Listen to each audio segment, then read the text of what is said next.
And you put in the 85 team as well. That was going to be my nomination, absolutely. Turner Motorsports in the BMW GTD too. Oh my goodness, side by side for the lead for the green flag as they almost got pushed into the wall there. João Barbosa, pretty naughty, just squeezing Stephen Simpson into the wall. The South African will not have liked that at all. Almost caught us unawares as they came past us. That was quite extraordinary stuff.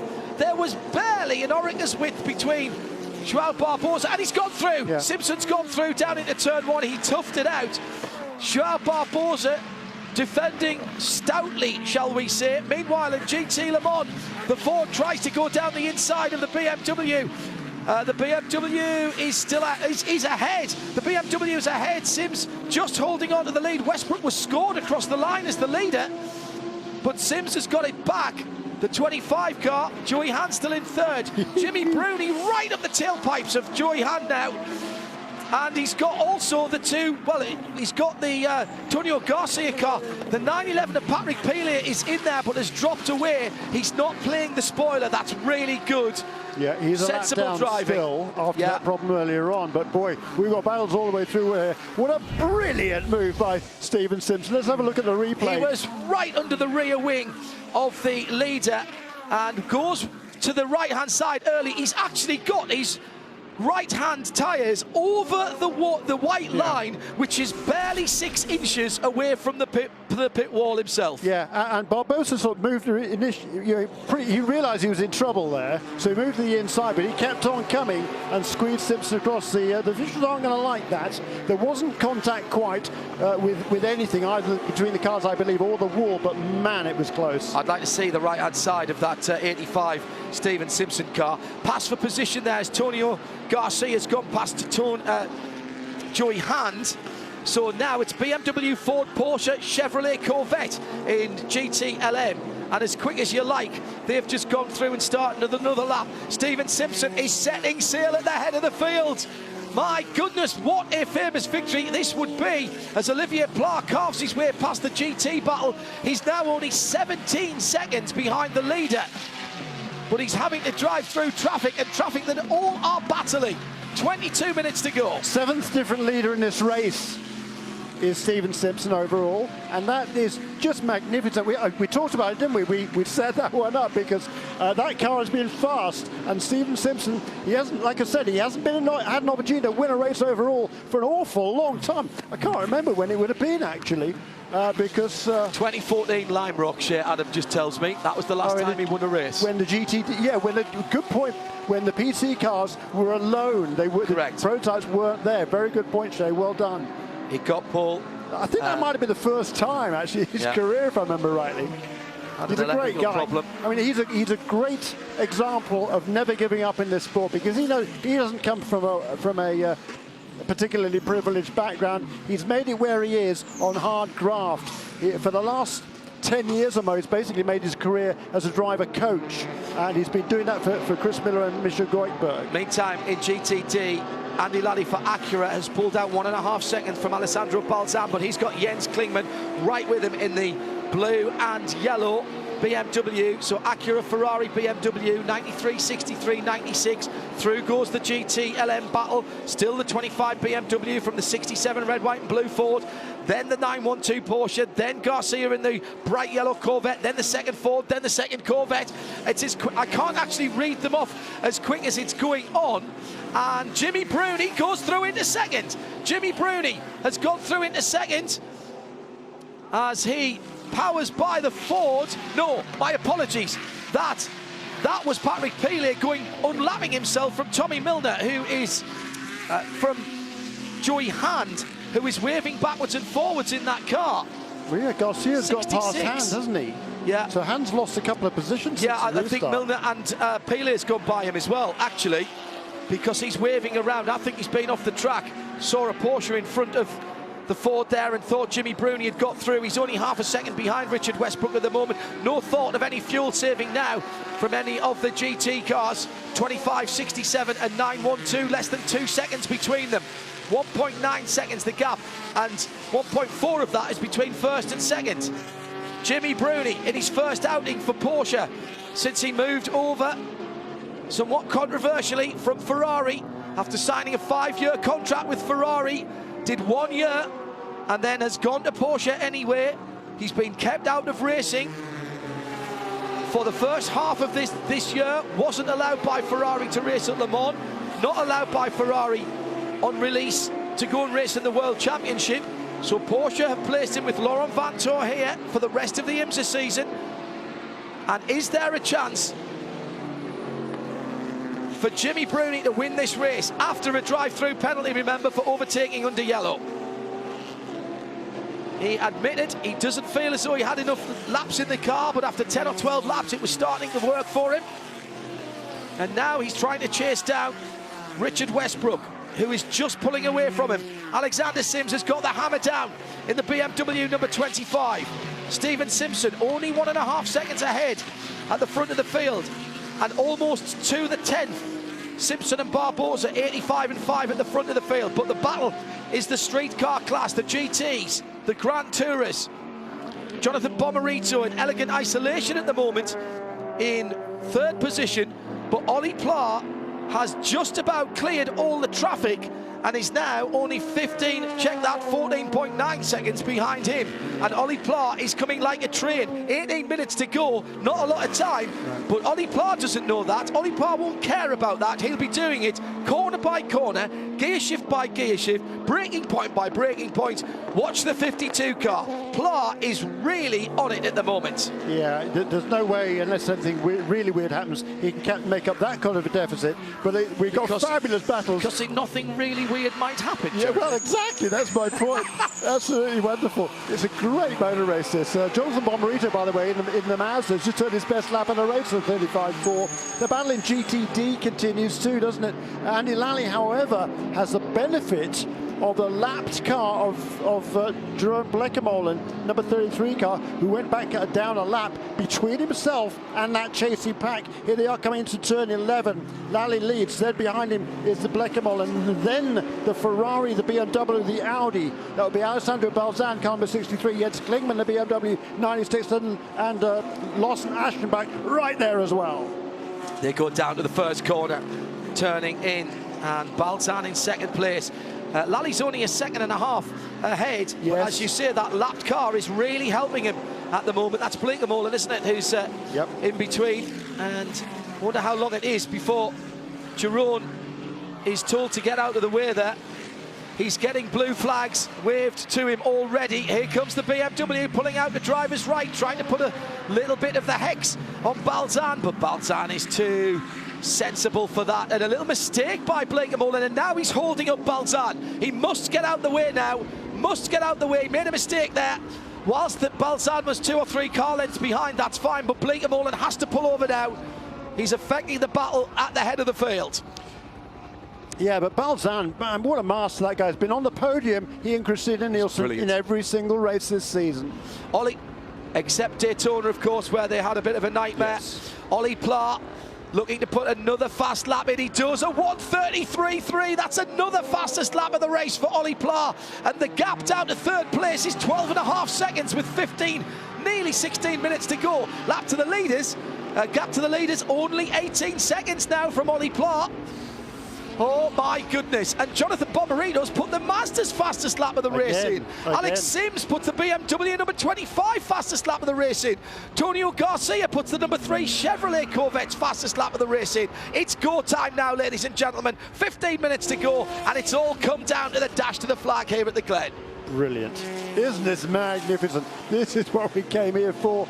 There's the Mercedes is still there ahead of Balzan, and he's got 8 or 10 car lengths between himself and the Ferrari, so he's not holding up the Ferrari at the moment as that battle for GTD continues.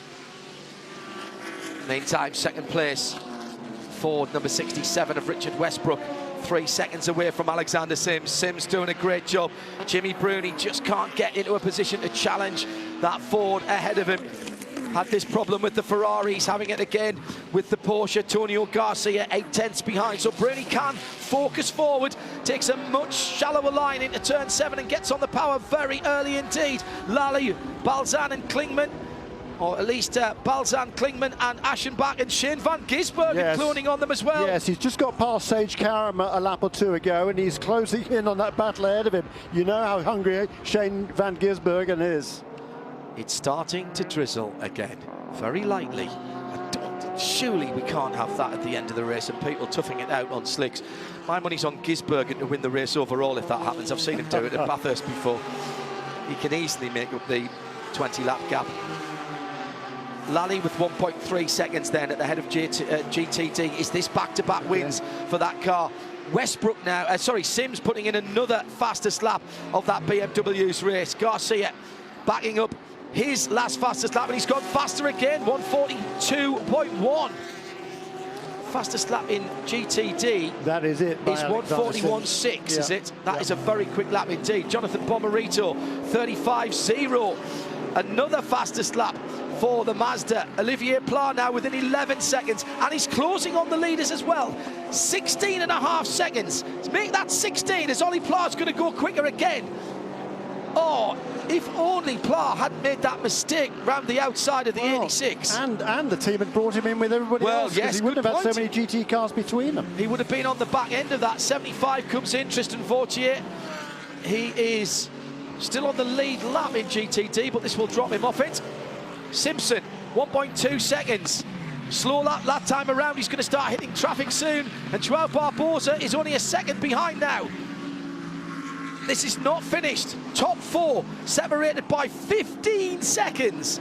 And under 10 seconds, Olivier Pla is driving like a man possessed. Jacques Nicolet, the man behind Onroque. The Ligier concern is here this weekend. Ude Schornack, the man behind Orica, the man who has seen victory snatched from him as part of the Toyota team at Le Mans, who cried unashamedly at Sebring a few years ago when they got the win there with the Peugeot team that he was looking after. Hugh de Schornack and Jacques Nicolet, two of the big names in European sports cars, and particularly in this LMP2 global category. In between them, a Dallara chassis and a Multimatic Riley chassis. So all four of the manufacturers that are eligible are in the top four positions in terms of the chassis. Stephen Simpson in the Minion Yellow, JDC Miller Motorsports, JDC Minion Motorsports, on the opening weekend of Despicable Me 3, surely, comes across the line to complete lap 192. 135.3. 135.3 for Joao Barbosa. They're in traffic now. It's danger time for these two. Pla will get the benefit of coming through the field now because he hasn't quite caught the back of the field that these guys are into. So he'll close down even quicker. And indeed, the gap to the leaders now from Pla in fourth position is only 13.5 seconds. 7 seconds has gone in the last 6 minutes from the gap to the lead.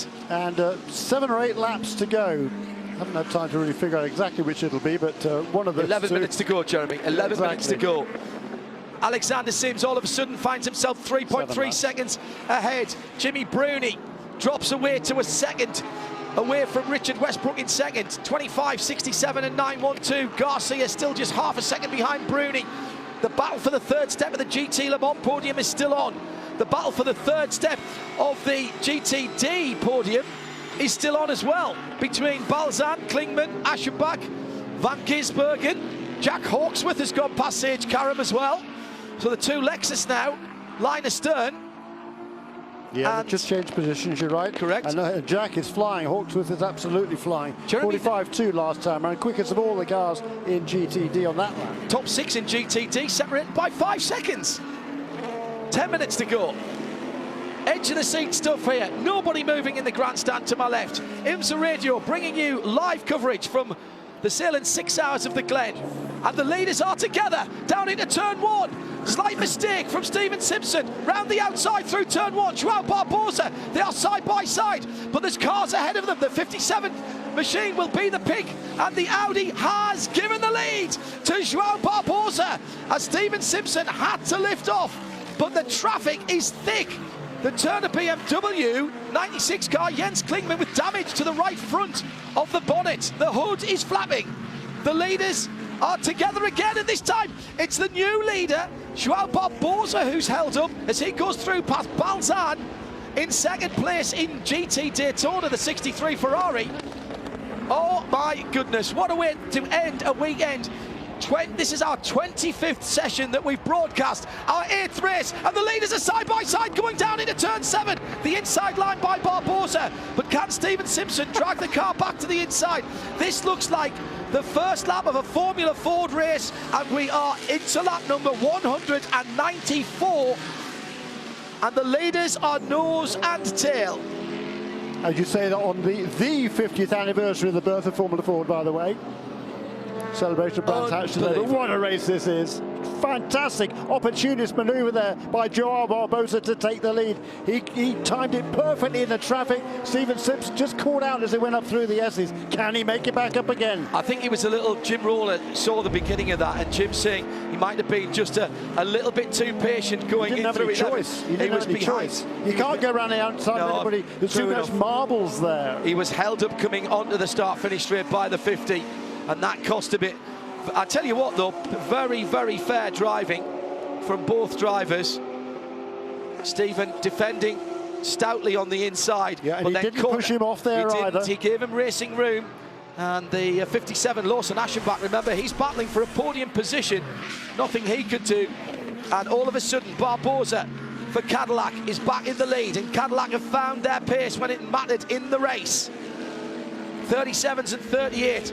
Olivier Pla now just 4 seconds away from a podium position for the Ligier number 52. And 11 seconds away from the leader. 7.5 minutes to go. That's 4, maybe 5 laps. BMW lead GTLM with Alexander Sims now 3 seconds to the good. Westbrook has a second on Bruni. Ford from Porsche, they're second and third. And they've gone by Buddy Rice. So Antonio Garcia has the other got way around. Buddy Rice is coming back through the GTLM field, and that's hampering Antonio Garcia. In fact, he's just gone past Bruni as well. So this is all going to come back together for about the last 5 minutes. No clue who's going to be on the podium in the 2 GTD classes. No clue whatsoever. It could all end up in a heap of broken carbon fibre yet. New fastest lap for the race leading car, Joao Barbosa, 1:34.457. That's 1.1 seconds slower than the quickest lap of the race set by Olivier Pla. But that's way quicker than we've seen from the Cadillacs any time this weekend, any of the 3 Cadillacs. They've found the pace when they needed it as the track has rubbered in. This is the best the circuit will be all weekend. The 57 car's in from 4th. Oh, disaster for Aschenbach. And the Stevenson car is in. It's a tyre. It's a left rear tyre again. That is the 4th Lambo or Audi rear left tyre that has gone this race, and it's 2 laps or 3 laps from the end, and it's broken the hearts of Stevenson Motorsport. 2 races running, late drama. Challenging, that puts Shane van Gisbergen now, the man on the bubble. He's the first man off the podium in the number 50 AMG. He's 2 seconds behind Jens Klingmann, who's 8/10 behind Balzan in second, who's 9/10 behind Andy Lally. That's the GTD battle. And once again, we've got the top 6 cars in GTD under 6 seconds. At the head of the field, Steven Simpson has closed in again. It's under a second. Ollie Pla unable to get closer to Jonathan Bomarito last time around. 5, 85, 55 and 52. It's gone out to 14 seconds between the top 4. Jonathan Bomarito has driven brilliantly. Pla lost 2 seconds that last lap. He must have hit traffic. Yeah. It's going to be ebb and flow. Balzan's not given up this win yet, but Andy Lally, well, you'll need a crowbar to take it away from him. He's got it in his grasp at the moment, and this would be 2 in a row for the 93 Acura team. Michael Shank Racing. Antonio Garcia puts his car's fastest lap of the race in last time around, as does Tommy Milner. So the 2 Corvettes coming good as they burn off their fuel. Have they left it too late? Hawksworth. Van Gisbergen's gone past Hawksworth. No, he was ahead of him, but he remains ahead of him. But he just said his fastest lap of the race to Van Gisbergen. And he's taken 8/10 out of Klingman. It was just over 2 seconds. It's now 1.2 seconds. Klingman is the last man on the podium in GT Daytona. 3 battles that we're having to keep an eye on at the moment. Balzan flinging the Ferrari through the inner loop. He was airborne. That was air Scuderia Corsa for a moment. And he's still got that Andy Lally Acura in sight. Acura, Ferrari, BMW, Merc, Lexus, the top 5. And no Bleekemolen between them now either. Correct. Bleekemolen is out of the picture. He's dropped away. Bleekemolen actually, first car off the lead lap, is down in 7th place. No, 8th place. Into the pit lane. Who's just come in, Shea? The number 912 in 3rd place in GTLM. Jimmy Bruni. They have tyres ready, John. Jimmy Bruni's out of 3rd position and into the pit lane. This is drama unexplained. This is absolutely extraordinary. Tyres ready for this car. This is surely not another puncture. Shea Adam. I'm watching the left front because that was the only side that was slightly down. They pulled that tyre off. That's the only tyre they changed. Left front again for the 912. No fuel for that car. They could have gone the whole way. And that is a maiden podium for Jimmy Bruni on his debut for Porsche. That's gone. And that puts now Tonio Garcia for Chevrolet Corvette, and a huge cheer, I'm sure, from the Chevy Corvette Corral at turn 1. America's sports car is back on the podium. BMW, Ford and Chevrolet now are fighting it out. Richard Westbrook breathes a sigh of relief because from having 6/10 of a second, he's got nearly 2 seconds of a gap between him and the new 3rd place car, Tonio Garcia. Corvette could well be getting another finish here again. They've worked hard for it. Could they be your spirit of the race? They've stealthed their way up. Yeah. What a magnificent motor race this is. This is really good fun. And Ollie Pla's charge towards the front of the field has gone. 38 and 37s last time around, and Jonathan Bomarito's just put his fastest lap of the race in again. More traffic for the overall leaders at the final corner. And the leader is held up, and this time it's Simpson that comes out of the final corner quicker. João Barbosa immediately goes to the middle of the racetrack, but he's okay, he's going to be fine. But guess what? It's the Stevenson Audi in the same place on the track, going up through the S's. Steven Simpson, is this racing calmer? The leader goes to the left-hand side, and again he's held up. Oh my goodness, Aschenbach pulls right across in front of the second-place car. He's on the racing line, Jeremy. No fault of Lawson at all there. No. Just that's what bad luck. That's the race now, I think, for João Barbosa. There's only one other car he's got to get past. Who's straight line the chicane there? Somebody just straight lined the chicane there. That wasn't the leader. Says Hindhoff, hopefully. Car. And again, second place car getting caught up behind the GTs. This time it's the 67 of Richard Westbrook, and of course he doesn't want to be held up because he's got Tonio Garcia not that far away from him. Leader of GTLM, Alexander Sims, has got the leader of the race right behind him. And João Barbosa hits the traffic exactly where he needs it with the extra torque of the 6.2 litre engine. He pulls by going into turn number 8. Steven Simpson has lost over a second in that half a lap. Flashing of the headlights to the 24 car. Steven Simpson has not had the run of the traffic, and Cadillac's proud record in 2017 looks to be safe. The white flag should be out this time around. 1 lap to go, 3.4 miles. And it's just over a second and a half at the line. No, it's 2.5 seconds. It's all over. Cadillac will win the Sahlen of the 6 hours of the Glen. Steven Simpson caught out in traffic when it looked like he'd done the hard work. Mazda will take home a famous 3rd position. ahead of a charging Ollie Pla. Too many mistakes from Matheson PR1 and from Ollie Pla. For a race like this, you're calling something before the checkered flag. I'm calling the first three, Jeremy. That's because I want to be able to concentrate on what's going on in GTLM and GT3. 2.5 seconds from Alex Sims, who's just been passed by the leader, so he's on his last lap as well. Yes. BMW will win here at the Glen from Ford and Chevrolet Corvette. Yes, that will be the top three. Andy Lally, however, has still got some work to do with Alessandro Balzan just on a second behind there. They're going to start their last lap, and Jens Klingmann is a second and a half further back. Shane van Gisbergen, so quick that last time around. His two fastest sectors of the race in sectors 1 and 2. Acura, Ferrari, BMW, Mercedes, Lexus, the top 5. Balance of performance working nicely there, I would say. Yeah. And the top 6. In all the classes, John. Yeah. Top 5 separated by 4.5 seconds in GTD. Well, it looked like it wasn't going to happen. It's not the Cadillac we were expecting. It's João Barbosa and Mustang Sampling. The 5-car takes its first win of the season. And the crowd go wild here at the Glen. Steven Simpson, what a second place for JDC Miller Motorsport. They'll rue their mistakes.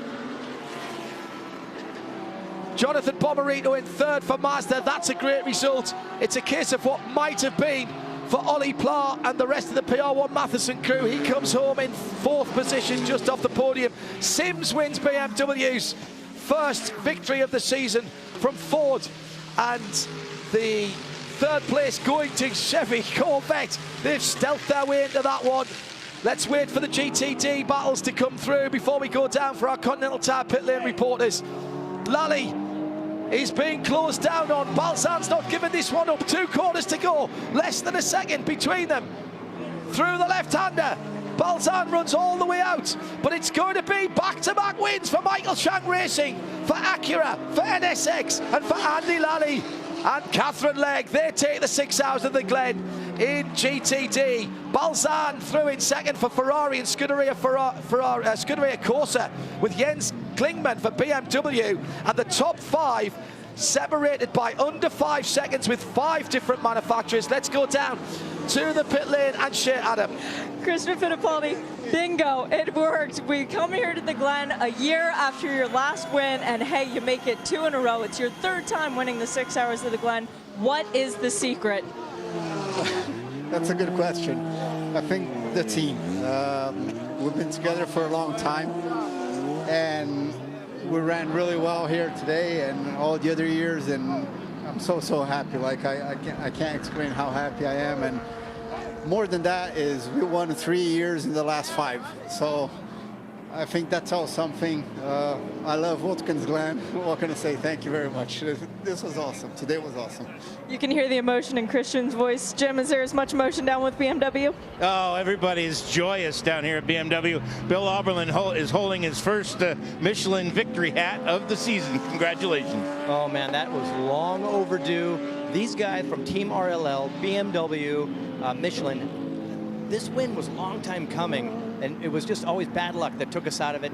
We've done a lot of testing, a lot of development, and I'm so happy for my guys. They've worked so hard. They deserve this. I'm glad Alexander and I, we finally got our first win. That's the first win for the M6 GTLM, and I'm super proud to be a part of this team. Yeah, you guys had a near miss, though, that you had the one flat tire, but other than that, it was a pretty flawless run, wasn't it? You know, in racing, you need some luck. I mean, how much better could it have been that we got a flat tire, came in the pits, didn't lose any time, did a driver change, and then a yellow comes out and puts us back to P1. It's certain weekends like that when it all just goes right, and this was one of those weekends, and we're super fortunate, but very grateful to be here. All right, I'll let you go celebrate. Congratulations. Brent O'Neill, last year was second here, now it's a win, but you guys just can't seem to do anything but win. It was pretty difficult this year for the 38, though, with the air jack failure. Does that make this one feel even sweeter? Yeah, it actually does. You know, all the guys did a great job, and really at the end of the day, when the air jack failed, nobody panicked. Everybody just put their head together, and what do? You know, we didn't try to muddle up a pit stop there. We put the wheel nuts back on, sent them for a stint, brought them in, and everything worked out perfect. It was awesome. Congratulations, Brent. A big party tonight for the 38 Performance Tech team. Thank you very much. Extraordinary from our winners in the Prototype Challenge category. Got up to 7th position overall. 8th, 9th and 10th are the podium sitters on GTLM. Let's have a word with Stephen Simpson. So close, Jim Roller, to that victory. Traffic did for him in the end, but what a second. They'd have taken 2nd place before the start of this race, surely. Yeah, that's exactly right, John. You probably would have taken 2nd place before the start of the race, but a little bittersweet. Yeah, you know, we JDC Miller Motorsport guys, as always, did a fantastic job. My teammates, Chris and Misha, were fantastic. It's a real team effort. I was determined to get the win for them today, but it just wasn't our day. Congratulations to the Action Express guys. They did a great job. Do you think you might have been maybe a little bit more aggressive at the end in traffic? It seemed like you got caught behind the 50 and couldn't get by him. You know what, I just got a little unlucky with the traffic today, but I'm not going to make an excuse. I drove the same way at the end there as I always do in traffic, and you know, to me they're calculated risks, and there's some places on the track I'm not going to overtake because they were just too high risk, and it just didn't quite work out today, but fortunately we only have to wait 7 days till we can go get them next time. Well, John, he's a classy driver off the racetrack, and he's obviously a classy driver on the racetrack as well. He's a good man to have on your team. Congratulations to Stephen and all the guys. Yeah, and not a scratch on that car, a characteristic of how the 85 crew works, and particularly how Stephen Simpson works. That's a very good point that he made at the end. I drove it the way I would have driven anyway through the rest of the race. It's possibly cost them the victory, but the car is ready to go at Canadian Tire Motorsport Park in a week's time. That's our next live broadcast. We'll hand the PA over in a moment to the guys here for the podium celebrations. We'll try and get the Acura guys who are back-to-back winners. Shea Adam is heading down there, but Jim Roller has beaten them to it. Yeah, let's get a quick word. Catherine and Andy. Andy was able to bring it home, but you two have done an excellent job. 2 straight wins. Yeah, I think it's really all kudos to Acura and Michael Shank Racing. They've given us a car to be able to go and do it. Obviously, huge thanks to Andy because he was a freaking rock star then. I mean, it was amazing. So very proud of the entire team, and it was down to their pit stops and the strategy and everything else that we got another one. 2 in a row. I can't hardly believe it. Yeah, fantastic. 2 in a row. Andy Lally, we talked before the race how much fun it is to race with this kind of competition. How much fun is it to race with that kind of pressure on you the last stint of the race? That is the only way to do it. You know, I would have loved to come home with Bleak Mullen still between us, but when as soon as they said Balzan got by, I was like, oh no, you're going to turn the switch on, because this kid always comes at the end of these races, and I don't know where those laps came from because they didn't have that all race long, and I had to dig. I flew over the bus stop curbs like 8 feet in the air, and I was worried about our tires, but those Continental tires held up really well, and man, we were in victory lane in New York. I finished second and third the last 4 years in a row here, so to get my 4th 6 hours of the Glen win, but my first since 2010 is awesome, and all thanks to Mike Shank Racing. Catherine Legg did an amazing job. Mike Shank, Dale on the box, Lee, and Art and Steve, and also thank you to my teammates in the 86, because they did an amazing job with our feedback to help us get our car where it was too. They got some really unlucky breaks today, and they would have been right there fighting for the win with us. All right, see you in Mosport. Alessandro Balzan, you fought so hard at the end of that race, but ultimately thinking points going forward for the 63, right? Well, I wanna be really honest with you. I was gonna for the win today because the car, I felt the car great from my first stint, and I lost some time behind the 33 that was lap down, but anyway, at one point I say, okay, today P2 is great for the championship. I want to fight with Andy because I love racing hard with him because I know what to expect. But thank you very much to Scuderia Corsa. Once again, they give me the 63 perfect on Sunday. And Ferrari, Christina did a great double stint at the beginning, all green, very heavy because it was very hot in that moment. Matteo did a great job. So P1 in championship is a great result. Let's see you next week. Good luck in Mosport. Thank you very much. Canadian Tire Motorsport Park is the next stop on the trip for the 2017 IMSA WeatherTech SportsCar Championship. Tune now to IMSA Radio, the audio stream. We've got Michelin post-race tech coming on, the Spirit of the Race Award, and your questions and your points arising from an extraordinary race. On behalf of the whole IMSA Radio team, thanks to Chris and the guys in the booth here for their PA over the last 3 or 4 days, and also to Tony, who's been doing all of the formalities. He's going to take over the PA now. Reminder, Wednesday at 3 o'clock Eastern Time, Midweek Motorsport. We'll preview next weekend, and then we're live Friday, Saturday and Sunday from trackside, the Canadian Tire Motorsport Park, as the IMSA WeatherTech SportsCar Championship continues. It's all live here on IMSA Radio. Next up, Michelin Post Race Tech.